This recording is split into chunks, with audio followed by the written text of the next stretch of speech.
और आइए अब सीधे रुख करते हैं संसद का। मनसुख मंडाविया वहां इस वक्त संबोधित कर रहे हैं संसद चर्चा में। कोई अच्छा सुझाव आए जैसे भविष्य में हम अगले दिनों की तैयारी भी कर सके और कुछ ऐसा निष्कर्ष निकले जिस पेंडेमिक में हमें उपयोगी हो। लेकिन चर्चा प्रारंभ हुई तब से मैंने देखा शुरुआत से ही उसमें जो कुछ फायदा हुआ है, कुछ अच्छा हुआ है तो हमारे मुख्यमंत्री ने किया, हमारे राज्य ने किया, और कुछ अच्छा नहीं हुआ या तो अपेक्षा के अनुसार नहीं हुआ तो ये मोदी जी की कमी, कोई दिक्कत नहीं। अच्छा किया है जिन्होंने, जिस मुख्यमंत्रियों ने या जिस राज्य सरकार ने, मैंने मोदी जी ने भी सराहा है। प्रधानमंत्रियों की मीटिंग में भी मोदी जी ने, जिस मुख्यमंत्री ने अच्छे इनिशिएटिव लिए उसकी सराहना भी की है और होनी भी चाहिए। सरकार एक चपरासी से लेके हमारे लास्ट एम्प्लॉइज, गवर्नमेंट एम्प्लॉइज से लेके प्रधानमंत्री तक सब मिलके एक सरकार होती है। और इस सरकार की जब ऐसी स्थिति निर्माण होती है तब ये मिली जुली जिम्मेवारी होती है। हम सब जानते हैं और हम सब बात भी करते हैं। लेकिन भी पॉलिटिक्स एक ऐसा विषय है जो व्यक्ति को छोड़ता नहीं है।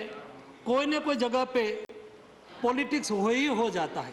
लेकिन मोदी जी ने कहा है, जब से पेंडेमिक प्रारंभ हुआ तब से आज तक हमारे सरकार के सभी साथियों ने कहा है, सार्वजनिक तौर पर भी कहा है कि ये क्राइसिस पॉलिटिक्स का रीजन नहीं बननी चाहिए।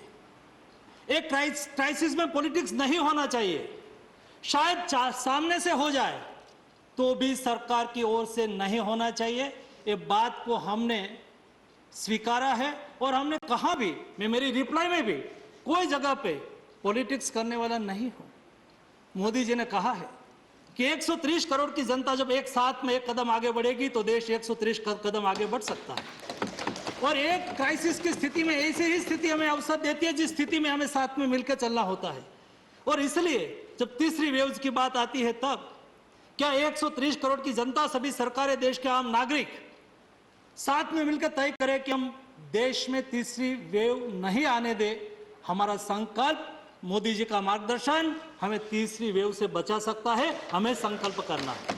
और इसलिए माननीय सभापति जी, प्रधानमंत्री जी ने ये बात को स्वीकारते हुए 20 बार राज्यों से बातचीत की है, मीटिंग की है, उसका सुझाव लिया है और सुझाव के आधार पर जो निकला है, इस तरह से एक क्राइसिस का सामना किया है।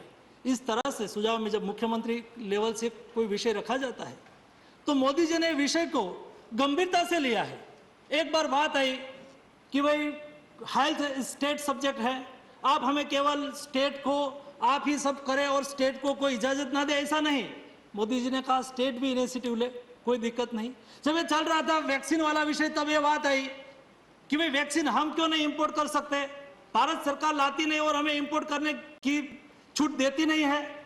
मोदी जी ने कहा कोई भी राज्य इंपोर्ट करना चाहे तो हमें कोई एतराज नहीं है।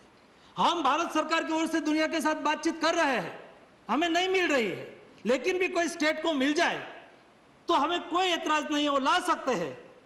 कई राज्यों ने ग्लोबल टेंडर निकाला, लेकिन कोई कंपनी यहां एक्सपोर्ट करने के लिए, इंडिया को देने के लिए आगे नहीं आई।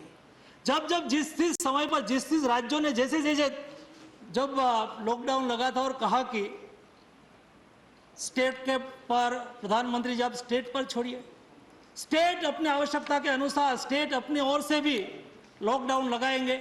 मोदी जी ने कहा कोई दिक्कत नहीं, स्टेट भी एक जिम्मेदार सरकार होती है, वो भी अपनी व्यवस्था के अनुसार वो लॉकडाउन लगाए।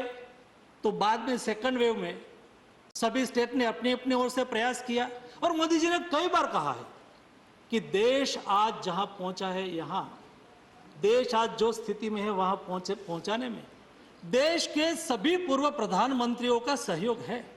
मोदी जी ने कभी ऐसा नहीं कहा है कि मैंने ही सब कुछ कर दिया है।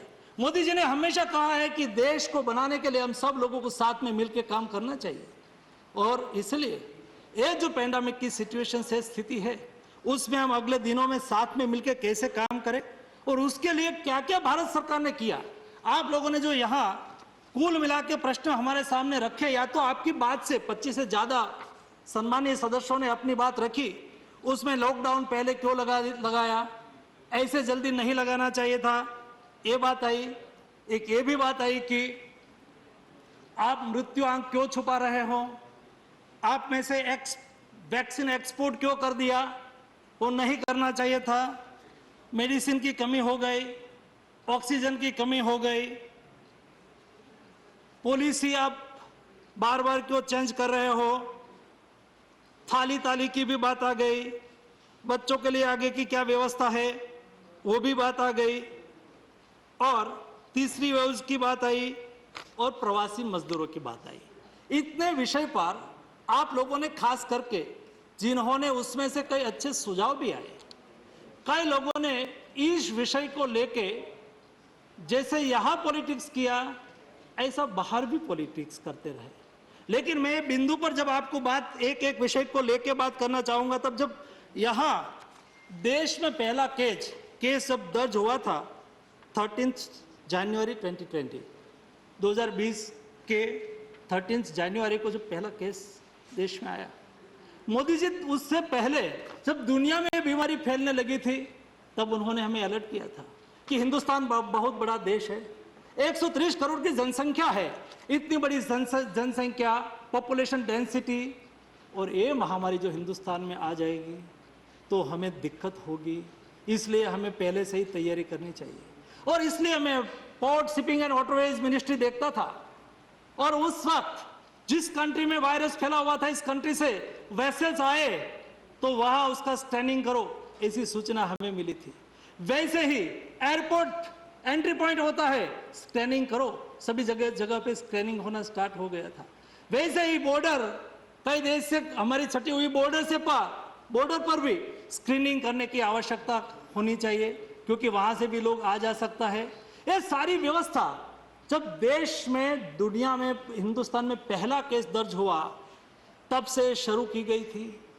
बार बार एडवाइजरी निकाली गई थी। एडवाइजरी को फॉलो करने के लिए जब हमारे यहाँ बात होती है कि ये नहीं किया, ये नहीं हुआ, ये नहीं किया और ये नहीं हुआ, करना किसको होता है?